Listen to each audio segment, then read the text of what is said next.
Hello everyone, this is Kim and Pope here, and today we're going to be doing a video about New England witchcraft, and in particular, about some of the strange reasons that people have been accused of being witches. Now recently I was reading the book Devil in the Shape of a Woman by Carol F. Carlson, and that's kind of what brought on this strange fascination with the witches and some of the things that they've been accused of. Now this is a wonderful book, and I suggest that if you'd like to know more about New England witchcraft, in particular things about the economics and the background of the witches, this is a really good book to do it. And I think one of the things that Carolson does really well is that she talks about just some of the wild accusations. And I wanted to tell you guys about a few of those. Now, when we talk about witchcraft, we need to understand that witches weren't real. Witches were not these evil people who were, spawns and friends and allies of Satan. They were not. These were people who often were poor, or maybe just had something about them that stuck out for whatever reason. And that doesn't mean necessarily they didn't conform to all the ideas of the Puritan society, but oftentimes people who were just discontent in life, who maybe questioned their ministers and things like that. And these often were the women who were the target. So some of these accusations really are just strange. So the first accusation that tended to stick out to me was that often the women who were accused would be midwives or they had helped deliver a baby, and the accusation would essentially go that this woman helped deliver a baby, and then that baby, despite being healthy, died out of nowhere, that they would suddenly just get sick and die.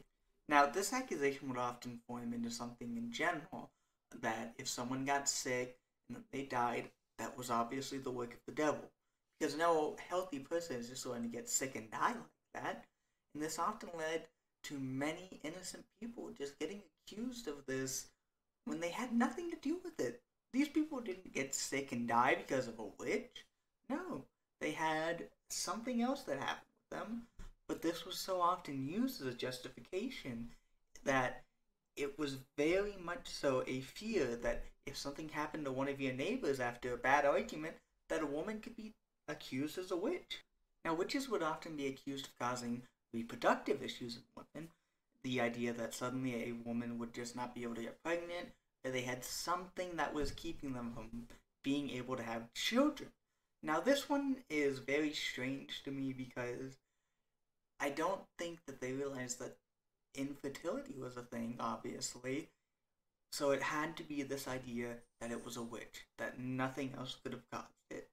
Now, some of the other things that witches would be accused of were more so just general nuisance things, that they might cause a bad crop, or they might cause beer to spoil, which was a very strange one for me to read, because the beer person would go and they would look and their thing, it'd be empty, or it'd be bad, and they go, "Ah, witches!" Which is just strange to me to blame everything on witches, obviously, but it's very different time now. So I don't think I would just wake up if I saw beer gone and go, obviously a witch did it. Some other things that would get you accused of witch was that if you were lazy and you didn't want to do work, or you didn't do enough work. And on the other hand, something that could get you accused as a witch was if you did too much work. There was one instance in which a woman accused someone of being a witch and said, "She spun too much." That's it.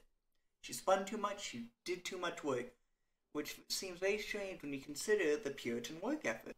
These were people who very much so believed in a sort of hard work in which you would do what you need to do, and that's very strange that they would say, "You're working too hard." Obviously, it is the work of the devil.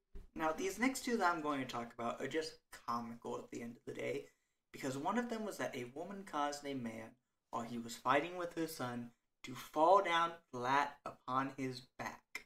Yes. So the guy essentially got beat in the fight, fell down, but it was the witch's fault. Must be a witch, can't be anything else.